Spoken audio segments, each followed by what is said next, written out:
Recuerdan, hablando de la unión esponsal con Jesucristo, comentábamos que esta unión mediada con Cristo, que es el sacramento del matrimonio, que tiene una doble finalidad. ¿Se recuerdan? Que también lo recordamos perfectamente de nuestros estudios de teología, de nuestra formación: la dimensión unitiva, la dimensión procreativa, la dimensión que hace referencia a la vida y la dimensión que hace referencia al amor. Esta doble dimensión es perfectamente aplicable, es más, se convierte en el analogado principal en la virginidad consagrada o en el celibato. Es decir, esta dimensión esponsal, esta unión esponsal con Jesucristo, tiene esta doble dimensión, pero únicamente en el orden sobrenatural. Así como el casado está dividido entre dos órdenes, natural y sobrenatural, y ambos órdenes son santificantes para el que está llamado a la unión mediata o sacramental con Jesucristo, para quienes estamos llamados a esta unión esponsal con Jesucristo en la virginidad consagrada, nos movemos única y estrictamente en el nivel sobrenatural. Pero este hecho no implica, al contrario, refuerza la importancia de esta doble dimensión que se da en nuestra unión con Jesucristo. Es decir, mi vida unida a la de Cristo, Cristo esposo, unido a mí, me hace fecundo. La fecundidad es la dimensión procreativa, me hace fecundo, y esta unión esponsal también tiene esta dimensión unitiva, que es el amor y la vida. Si un hombre no se une a su mujer como expresión de amor, no se produce la vida. Si yo no estoy unido a Jesucristo, esposo, no engendro vida eterna, vida sobrenatural. Es decir, la fecundidad del ministerio depende esencialmente, puede haber otros factores secundarios, la formación, los planes pastorales, la labor en grupo, muchos otros aspectos secundarios, importantes pero secundarios. Lo único fundamental, lo único que hace fecundo el ministerio del sacerdote o la vida de la Virgen consagrada es la unión, la intimidad esponsal con Jesucristo. En la medida en que crece mi unión con Cristo, cada vez es más fecunda mi vida, excepto, o sobre todo reforzando esto, el que no estamos, porque no nos estamos moviendo en el orden de la gracia y en el orden de la naturaleza, que no estamos sometidos a las limitaciones de la biología. Una mujer, por ejemplo, puede ser fértil durante X años de su vida y después ya no puede ser madre, no puede engendrar biológicamente nuevos hijos. Todas esas restricciones desaparecen completamente en el orden sobrenatural. Por eso creo que es importantísimo el recalcar la importancia de esta doble dimensión en nuestro ministerio sacerdotal, cuya razón de ser está en la virginidad consagrada. La fecundidad del ministerio depende esencialmente de esta dimensión unitiva con la persona de Cristo.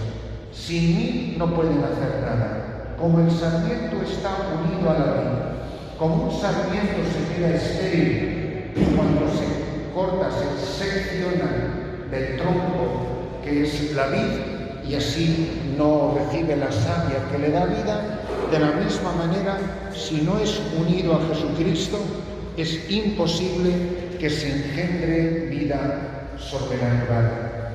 Dije, y creo que es importantísimo reforzarlo con los debidos matices, que la virginidad consagrada reside sobre todo en el corazón. Es una realidad estrictamente subjetiva. Uno puede firmar un papel o puede participar en una ceremonia, pero solo Cristo y yo sabemos cómo estamos viviendo esta unión esponsal, la virginidad del corazón. Es decir, la entrega. ¿Qué es la virginidad del corazón? Es la entrega de lo indivisible del corazón a la persona de Cristo esposo. Que eso que no puedo compartir con nadie, que eso que cuando lo entrego me he entregado completamente, irrevocablemente y para siempre, eso que ya he entregado que no me pertenece. Son impresionantes las palabras de San Pablo, que dice que los que vivimos no vivimos ya para nosotros mismos. Eso es lo que define la virginidad consagrada. Que los que vivimos ya no vivimos para nosotros mismos. Si mi vida no es mía, si yo no puedo decidir nada, yo no tomo iniciativa de nada. Que los que vivimos ya no vivimos para nosotros mismos, sino para aquel que por nosotros murió y resucitó. Si mi vida no es mía, mi vida ya es una vida entregada, ya es una vida ofrecida que no me pertenece. Si es que yo no tengo ninguna autonomía de nada, yo soy, recuerda que depende, yo ya soy radical dependencia de la persona de Jesucristo. Es una vida que ya no es mía, que la ex fragis, ese sello, el carácter indeleble del bautismo, la confirmación y en nuestro caso del sacramento del orden, indica una pertenencia que ya no soy yo el que la posee. ¿Yo qué conciencia tengo? Si es que yo no soy para mí, si yo no soy mío, si yo no me pertenezco, yo no puedo hacer lo que me da la gana. Porque ya la vida ha sido entregada y le pertenece a otro, lo indivisible del corazón. Entonces, no se crean que somos célibes porque participamos en una ceremonia hace X años en una catedral. Eso será un signo, un momento sacramental de una gracia que se recibe, un momento precioso, maravilloso, inolvidable de nuestra vida. Pero esto es una realidad esencialmente dinámica, por supuesto que ontológica, pero también una realidad dinámica que o se vive o no se vive. Y solamente nosotros sabemos a quién le pertenece. Yo soy célibe si mi corazón le pertenece a Jesucristo. No si no le he puesto un dedo encima a una mujer. Puedo ser un honrado solterón, pero no célibe. Y hay muchísimo honrado solterón en el clero, en la vida religiosa, y yo creo que la gente se da cuenta. No consiste en no haberme enamorado de una mujer o de otra persona. Consiste en el enamoramiento, en la pertenencia, en la conciencia de la pertenencia a Jesucristo. Que no vivimos ya para nosotros mismos. Que cuando a mí un obispo me trae o me lleva, no está ingiriendo en mi vida privada, si es que no la tengo. Si yo lo único que soy es de Cristo y le pertenezco a Él y me he entregado a Él y puede hacer con mi vida lo que quiera. La Madre Teresa de Calcuta decía, y pueden cortarme a pedacitos y cada pedacito le pertenecerá solo a Jesucristo.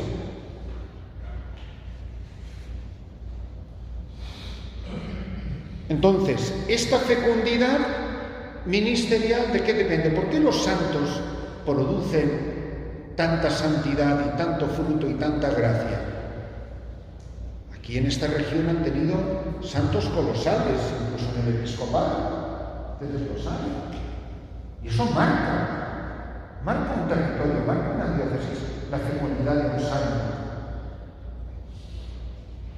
¿De dónde viene tanta fecundidad? ¿Era el más listo de la clase? ¿Era el más intelectual? ¿Era el que tenía más dones sobrenaturales de gracia o de naturaleza? No. Eran personas inseparablemente unidas a Cristo. Y Cristo hace fecundísimo el ministerio de una persona que camina en santidad. Nuestro problema ministerial es la santidad. Todo lo demás es accidental. Ahora, si ponemos tanto énfasis en las añadiduras y se nos olvida lo que de verdad cuenta, Marta, Marta, Marta, una sola cosa es importante, es la mirada puesta en ti. Por eso les animo a que se paren a pensar cómo estamos viviendo esto. Unos ejercicios espirituales son una ocasión privilegiada para hacer una buena confesión, que a lo mejor nos hace mucha falta. Yo para venir aquí, 2 horas antes de ir al aeropuerto me fui a confesar. Digo, pero ¿qué les voy a decir yo a estos hombres a quienes no conozco? Si por lo menos no pongo de mi parte para tener un poco más limpio el corazón y que diga algo que pueda servir y tocar la vida de los demás. Pero nosotros no tenemos derecho a tratar las cosas santas si no tenemos limpias las manos y limpio el corazón. Y nosotros se lo debemos a nuestro pueblo. No es que estamos llamados a la santidad por nuestra vocación personal como está llamado a la santidad.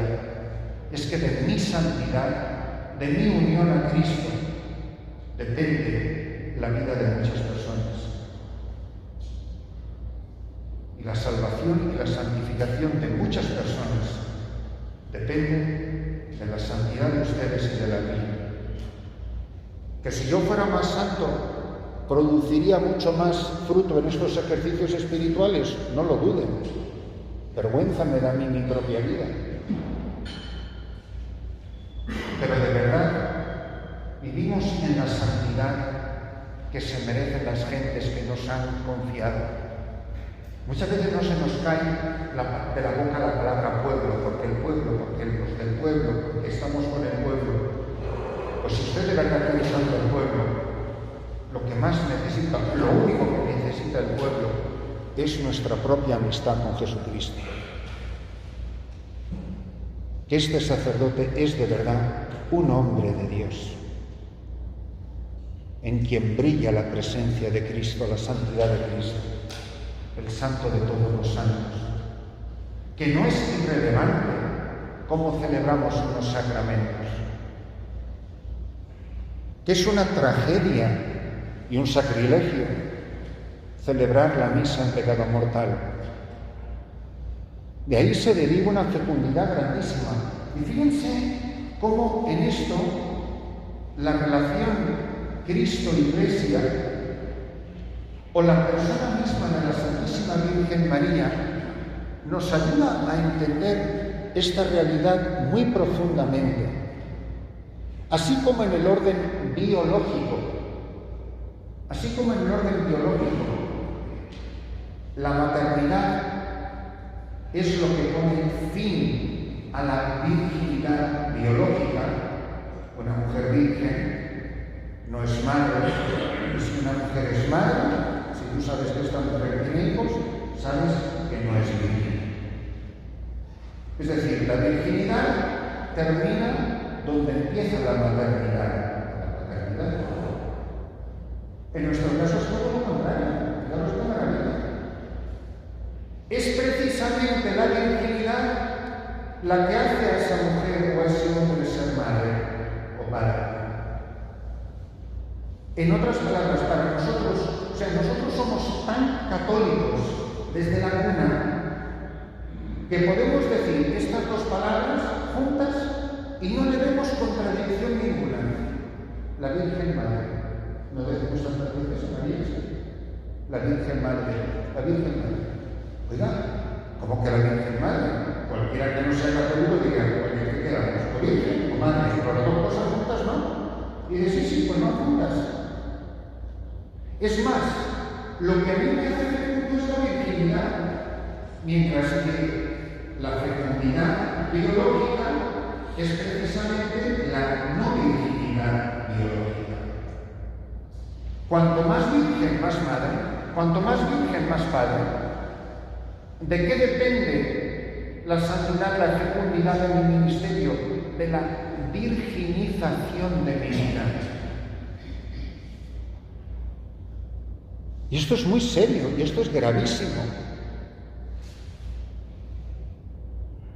La importancia que esto tiene. Y tiene tanta importancia que así como el pecado me hace no virgen, mucho más el perdón sacramental, cuando yo sacerdote me confieso de haber arruinado o ensuciado mi amistad con Jesucristo por haberle sido infiel.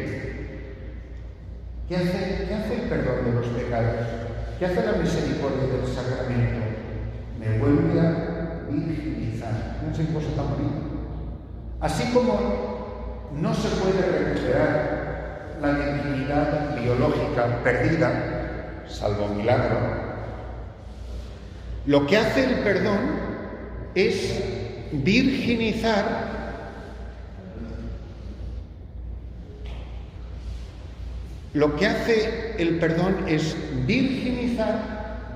a la persona que ha arruinado su amistad con Cristo. Claro que se nos devuelve la virginidad consagrada en el perdón de los pecados. No se nos devolverá la virginidad biológica, pero no es de la que se trata aquí en este asunto que estamos tratando de tan suma importancia. Entonces, no es irrelevante quién es rector de un seminario, párroco de una parroquia o obispo de una diócesis. No es irrelevante la amistad con Jesucristo de esta persona. Esta persona tiene suficiente madurez espiritual como para producir vida. Miren, imagínense que yo llego el último de todos los que han entrado aquí, yo llegaré el último. Y llego aquí y les digo, oigan, cuando venía, he visto a una mujer de este tamaño ahí fuera. Le pongo la mano a esta altura y dicen ustedes,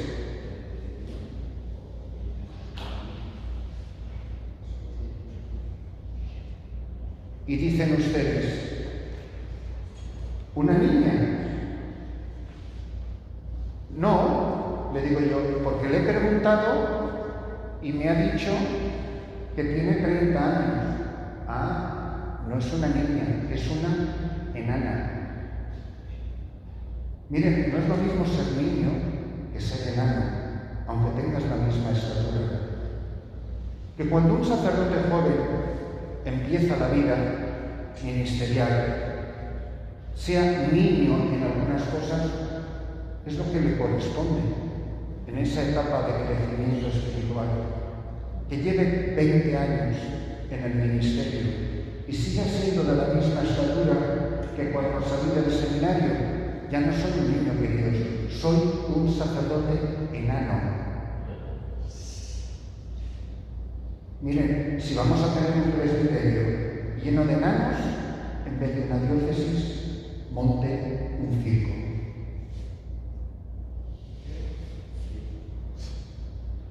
Ponemos un circo de enanitos. Ahora, con una pandilla de enanos, perdonen que creo que estoy entre hermanos, entre amigos, espero también, con eso no se saca adelante una diócesis con la que nos está cayendo el mundo, Ahora, cuando dice San Pablo, tenga la estatura, la medida de Cristo. ¿Qué es un enano? Es una persona que no ha adquirido el desarrollo físico, en nuestro caso espiritual, sacerdotal, el desarrollo interior de una persona adulta en la fe, que conoce a Jesucristo, para quien Cristo es real y llena toda su vida, y es un hombre inmensamente feliz, y además que produce enorme fruto en la Iglesia. Normalmente los enanos, por un problema, yo no sé, de cromosomas o como se llaman esas cosas, a lo mejor eso no tiene mucho remedio. Lo nuestro tiene un remedio instantáneo. ¿Se acuerdan lo del primer día, lo de cámbiame? Es que a mí me pueden cambiar instantáneamente. De ser un enanito a ser un gigante, como son los grandes santos. que no todos empezaron el ministerio maravillosamente bien. Ahora, si a nosotros nos parece, siguiendo la famosa novela que ustedes recordarán de Lilliput, donde todos eran enanos, pues igual nos parece que es normal ser enano. Yo vivo en medio de una población donde todo el mundo es muy bajito, en la población técnica en la que trabajo, pero todos son chiquititos, chiquititos, chiquititos. Y nunca me han dicho, vamos, a mí me hablan como que si yo fuera un jugador de baloncesto de la NBA. Nunca me habían dicho tantas veces, ¿es que es usted tan alto? Bueno, claro, estoy rodeado de gente que mide medio metro.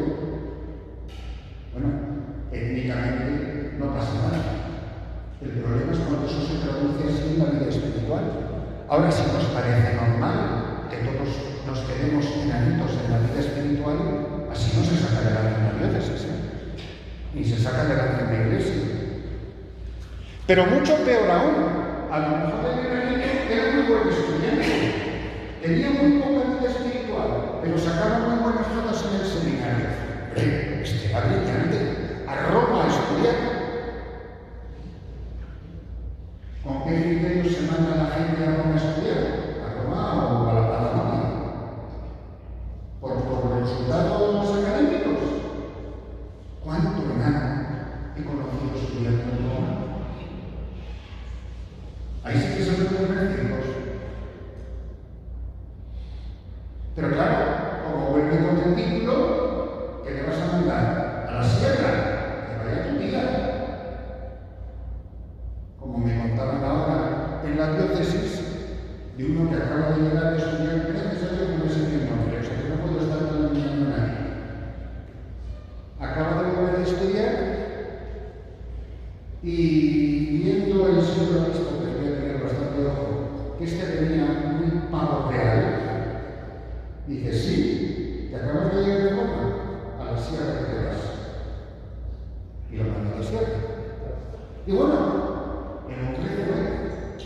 Lo malo es que cuando le llega el nombramiento, se habían olvidado de poner, vamos, pecado mortal de la curia diocesana, se habían olvidado de poner L, I, C antes de su nombre. El cura monta en cólera y manda de vuelta el decreto con el que se lo traía. Con lo que me ha costado a mí esas 3 letras.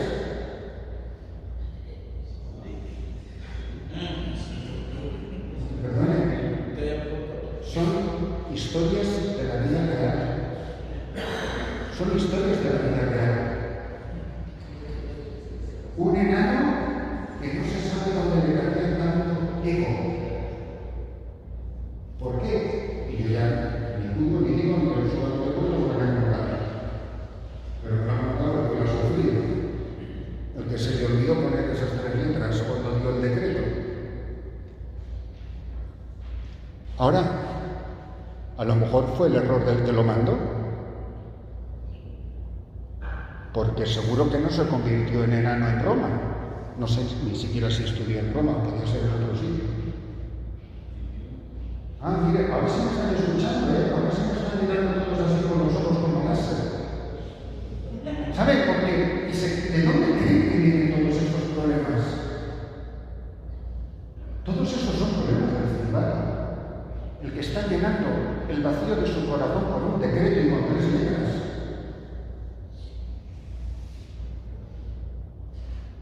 Eso es la que es la tragedia. Y pobre del enano al que le ponen la mitra. Y alguien que otro enano anda por ahí con barco y mitra. Esta es la realidad, hermanos. Y miren, les he dicho que se lo pago con 3 continentes, así que yo no estoy aquí para hablar con nadie, bastante mal podría hablar de mí mismo. Todo al final es un problema de celibato, de amistad con Cristo, del que no tiene lleno el corazón, del que no le basta a Jesucristo. Cuando Santa Teresa de Jesús escribe las constituciones de la Reforma Teresiana, deja esta frase que ojalá ustedes, hermanos, se la lean de aquí de esta casa para siempre. Y les dice a las novicias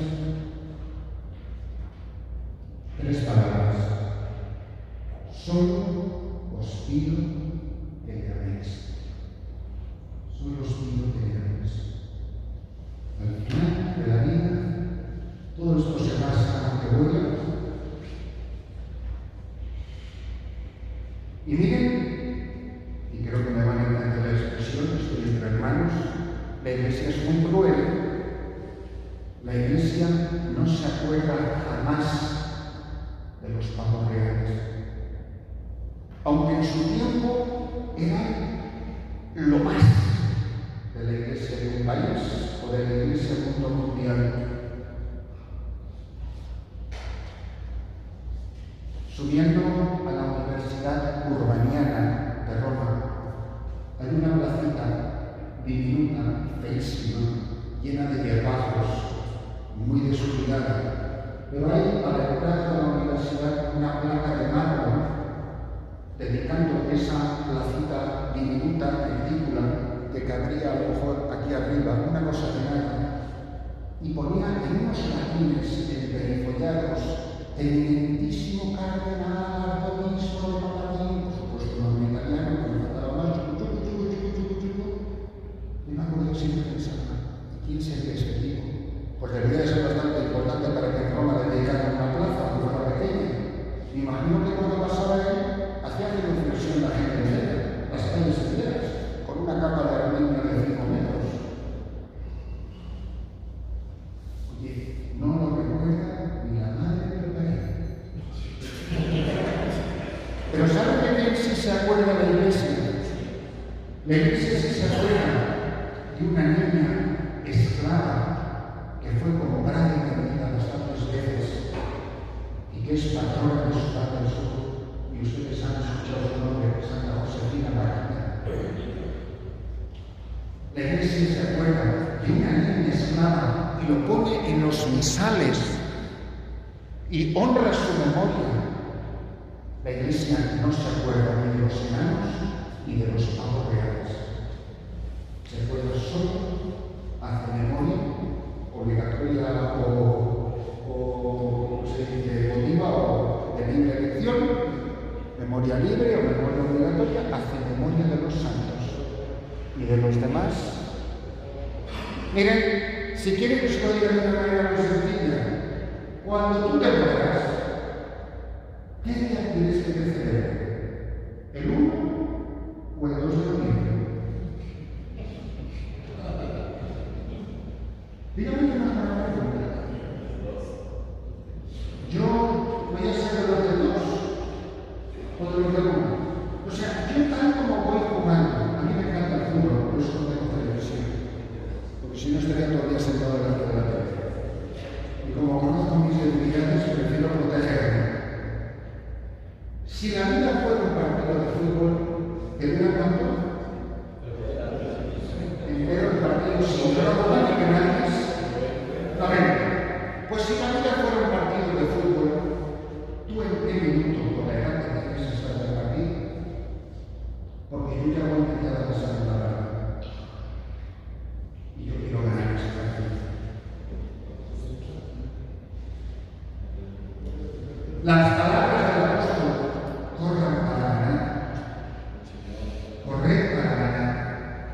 No para participar, no para empatar, no. Corran, a ver, por favor. Corran para ganar. ¿Yo cómo estoy jugando la vida? ¿Cómo la tengo planteada? Hay gente que sale al partido y sale con mentalidad de derrota. Que a ver si no nos meten muchos goles. ¿Yo cómo estoy viviendo? Porque puedo haber perdido ya en mi cabeza la pelea y la partida. Puede que ya me haya rendido. Puede que ya haya dejado de luchar. Puede que ya en mi corazón, ese corazón que le pertenece solo a Jesucristo, yo ya he decidido y estoy perfectamente en paz si yo no voy a ser santo. Si yo ya me he rendido. Mira, chicos, esto es lo que hay, vamos a pasarlo lo mejor que podamos, ya sabemos lo que es la diócesis, este obispo es como es, el que venga será así o asado, y bueno, pues mira, los obispos van y los obispos vienen, pero además ni siquiera son la mitad, no son ni de nuestra diócesis, así que vete tú a saber si ya están pensando en la siguiente. Los que somos de aquí somos los que tenemos que sacar aquí las castañas del fuego, como dicen en mi tierra, y somos los que estamos aquí.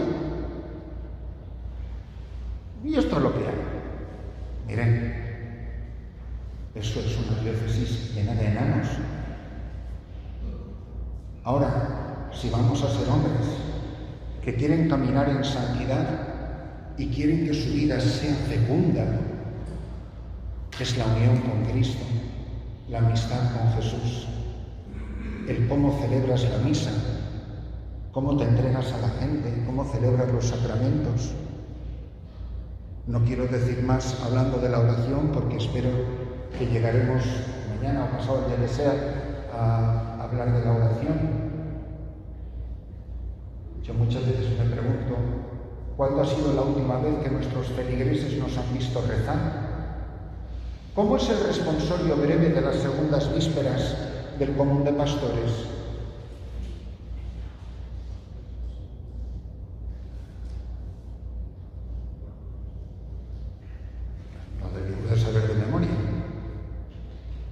Este es el que ama a sus hermanos, el que ora mucho por su pueblo, común de pastores. Este es el que ama a sus hermanos. Si mi amor a mi pueblo y mi amor a Jesús se midiera por el tiempo que le dedico a la oración, ¿qué pensarían mis feligreses de mí? Puede haber gente de la parroquia que pase más tiempo delante del sagrario que yo.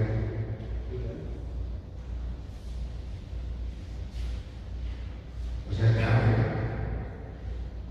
A lo mejor hasta nuestros padres, y sobre todo nuestras madres, rezaban más que nosotros. Pues tenemos mucho que pensar. La Madre Teresa decía que a ella cuando se muera probablemente no la va a juzgar Jesús, que la va a juzgar su madre. Y ella lo decía por una razón muy sencilla, porque ella recuerda el sacrificio que fue para su madre. Su padre probablemente se sospecha que fue asesinada. Cuando ella se marchó y nunca jamás volvió a ver en vida a su madre, nunca jamás regresó al barrio porque llegó el marxismo y nunca más pudo volver a su país hasta que cayó el marxismo a los primeros de los 90. Y ella recuerda el dolor de su madre cuando la vio marcharse. Y recuerda la oración de su madre. Y recuerda la fidelidad de su vida cristiana y de su vida espiritual. Y ella siempre decía, si mi madre conociera mi vida, ¿qué pensaría de mí? Yo a veces pienso, si nuestros padres supieran quiénes somos y las cosas que hacemos, ¿se sentirían orgullosos de nosotros? Y mis padres no son la Santísima Trinidad.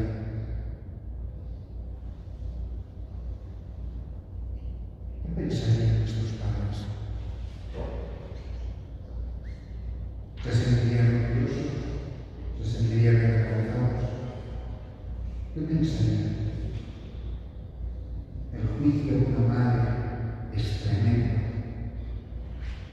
Por eso yo les animo con todo mi corazón, como hermano sacerdote que muchas veces ha estado sentado ahí escuchando las mismas cosas que están escuchando ustedes esta tarde, en esta charla de mediodía, que nos paremos a pensar sobre la fecundidad de nuestro ministerio y si nos estamos tomando en serio las cosas santas, la llamada a la santidad, la fidelidad a Jesucristo, la amistad con Él, la intimidad con Él, el dejarse transformar por Él, porque el amor de Jesucristo es transformante. Yo no puedo cambiar el corazón de nadie. El corazón del hombre solo lo puede cambiar Jesucristo. Ahora,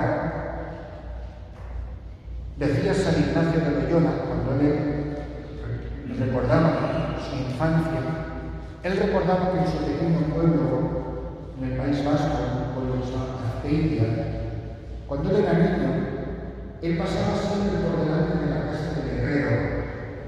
Todos hemos visto el trabajo a lo mejor de gente que trabaja en tierra, ¿no? Y a él le llamaba la atención que el herrero nunca golpeaba el hierro para darle forma si no lo había puesto al rojo vivo. Que dar golpes en un hierro frío ni cambia la forma del hierro, te haces daño en la mano y podrás partir el hierro, pero no lo vas a moldear. Solo cuando uno se acerca, dice el Apocalipsis, Dios es un fuego devorador. Cuando uno se acerca al fuego y se deja caldear el corazón, el fuego de Dios lo devora todo. Dice San Juan de la Cruz, amar, la esposa que somos nosotros, en el amado transformada. Amada en el amado transformada. Solo cuando hay, dice él, esta inflamación de amor, solo el amor de Dios puede cambiar mi vida. Cuando caigo rendido a sus pies, cuando miro a un crucifijo. Una misionera de la caridad, una hermana de la Madre Teresa, me contaba una vez que un sacerdote vino al convento de ellas, era uno de los que les celebraban la misa diariamente, se turnaban con otros sacerdotes, y vino a decirle literalmente que él dejaba el ministerio y que no iba a seguir, obviamente, porque estaban celebrándoles la misa. Y ella me contó de una hermana de la India, que ella le dijo que quiere que le diga padre. Eso sí, antes de irse por la puerta, vaya por favor a la capilla, póngase delante del crucifijo y dígale, ya no te quiero. Nunca dejó el ministerio de sacerdote. Ya no te quiero. A lo mejor nunca nos hemos puesto delante del crucifijo y le hemos dicho, ya no te quiero. Pero le quiero de verdad. Le quiero por lo puedo. Estoy dispuesto a dejarme transformar por él. Porque si estoy ejerciendo el ministerio yo solo, es imposible que esto produzca fruto.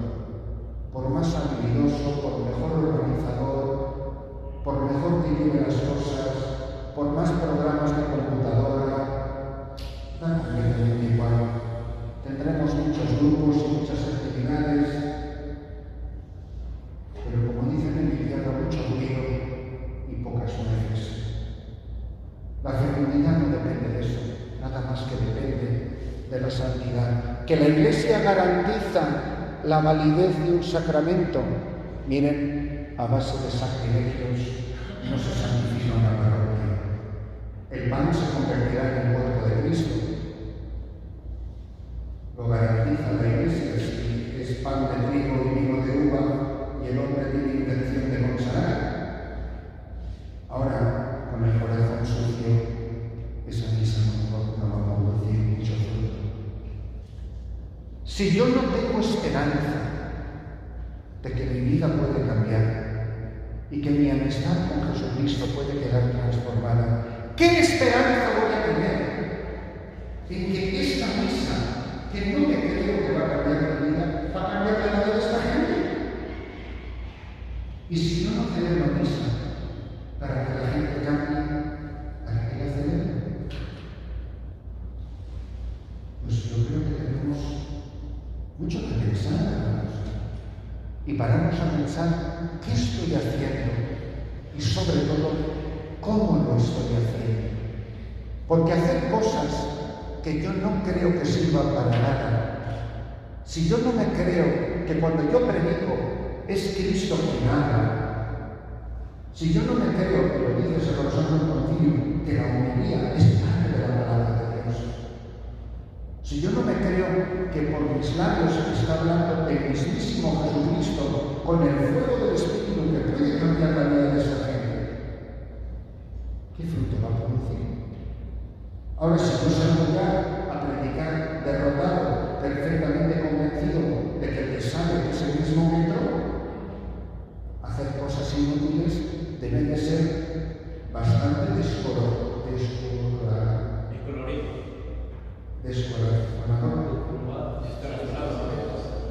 No vale la pena.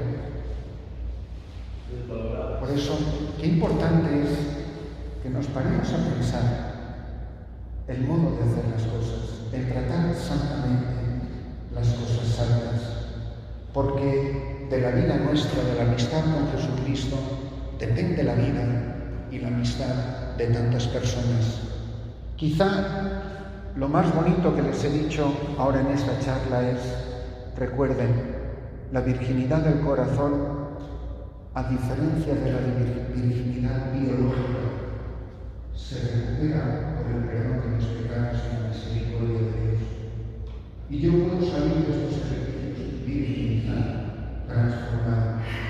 Es decir, quiero empezar una vida nueva. Y miren, yo estoy a su disposición para lo que necesitan, pero miren, magníficos hermanos que pueden ser sus mejores aliados para hacer una buena confesión. Y decir lo que uno tiene que decir, que a lo mejor hace mucho tiempo que uno no lo ha dicho. Y nos hace mucho bien. ¿Y quién te va a entender mejor que un hermano del presbiterio que camina a tu lado y que está hecho de la misma pasta que tú y que yo? Por eso les animo sobre todo a nunca desanimarse, sino todo lo contrario, es precisamente la virtud de la esperanza la que da fecundidad a todo. Creerme de verdad. Una de las frases más bonitas que le he oído, tuve la gracia de conocer un director espiritual que murió en un olor de santidad y ya ha sido declarado venerable por el Papa Francisco, el venerable José Rivera, sacerdote diocesano de Toledo, con quien nos dirigimos muchos de nosotros de mi generación, y murió en el año 91. Don José Rivera decía esto: el sacerdote es el hombre continuamente a la espera del milagro. Señor, haz un milagro en mi vida. Yo creo en los milagros. Yo creo que si tú me mandas ir a ti, yo soy capaz de caminar sobre el agua. Para un laico, consagrar el pan y el vino es fácil o difícil. Pues mire, ni fácil ni difícil, es imposible. Para ustedes y para mí, que se nos ha dado esta capacidad por puro don de Dios y por pura misericordia suya, no es de las tareas más difíciles que realizamos. Cuando el ángel se le aparece a María y pregunta cómo puede ser esto, no le dice: no temas, María, porque lo que es difícil para los hombres es fácil para Dios. Le dice: lo que es imposible para los hombres es posible para Dios. A mí me puede parecer imposible que en este momento de mi vida vaya a cambiar. Pero soy un hombre, decía José Rivera, a la espera del milagro. Y si ustedes creen en los milagros,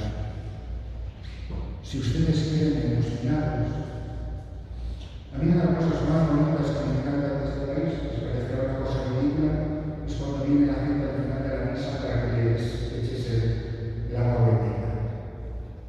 Yo una vez, echando el agua bendita bastante frívolamente, de repente me quedé literalmente con la garrita que había tomado de los miles de flores que la gente trae en la pequeña misa. Y me quedé así prácticamente con la mano en alto y dije: yo de verdad tengo fe en este agua bendita, la misma fe con la que viene esta gente a que yo la bendiga. Porque a lo mejor para mí eso es un relajo, pero ellos se acercan con tanta fe. Digo, bueno, a lo mejor para mí eso es un una comedia, esto es un juego ridículo, una superstición, pero cuando tú ves las expresiones de la gente humilde y sencilla, dices, wow, ya daría yo por tener la fe de esta mujer que vino con un manojo de flores y una velita encendida. Y en mi caso, como la de ustedes quizá también, pero en el mío, desde luego, muy frecuentemente, descalzos, caminando sobre las piedras. ¿Qué daría yo por tener la fe en el milagro? No se te acercan cuando les está rezando con una mamadita, te dice, por favor, póngame la mano en la cabeza y réceme, estoy enfermo. Y a ti te dan ganas de decir, oiga, que para eso está el paracetamol. Sí, es verdad que para eso está el paracetamol, pero a lo mejor deberíamos de pedir un poquito de la fe de nuestra buena gente sencilla, que sin palabras, cuántas cosas maravillosas nos enseñan de la confianza en Dios. Ellos creen que si yo pongo la mano en la cabeza, ellos se van a sanar. Y a lo mejor no se sanan, no porque no sirva para nada, sino porque yo no rezo con fe. Y lo he pensado muchas veces en mi propia vida. Yo tengo la misma fe que el enfermo que se me acerca. ¿O cómo es posible que la gente se acercaba a Jesús y pensaba que solo con tocar la orla de su mano iban a quedar sanos? Y esas gentes son como las nuestras, humildes y sencillas. Ahora, si yo dejara a Cristo actuar en mi vida, qué diferente sería lo que yo fuera capaz de comunicarle a los hombres nuestros hermanos. La virginidad consagrada, el celibato sacerdotal, es este enamoramiento de Jesucristo, que tú y yo somos uno, inseparable, amada en el amado transformada. Y esa unión de amor es la que hace fecunda nuestro sacerdocio.